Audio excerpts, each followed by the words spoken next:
Tushda peshob, siyishni ko'rish. Yengillik va tozalanish. Peshob tanadan chiqadigan chiqindi moddadir. Tushda peshob qilish ko'pincha ichki bosim, stress yoki salbiy his-tuyg'ulardan qutulish, yengillik topish bilan bog'liq bo'ladi. Hissiy bo'shashish. Siz real hayotingizda qandaydir hissiy yukdan qutulishni istayotgan yoki uni qo'yib yuborgan bo'lishingiz mumkin.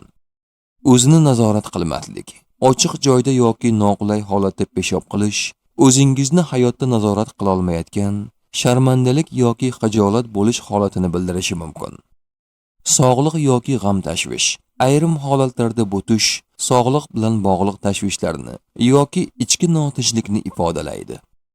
Tush ta'biri kitoblarida tushda peshob qilish ko'pincha mol-dunyo, gunohlardan poklanish yoki noaniq foydaga ishora qilishi mumkin. Ba'zida bu tush noto'g'ri harakatlar qilishingiz yoki muhim qarorlar oldidan ehtiyot bo'lishingiz kerakligini bildiradi.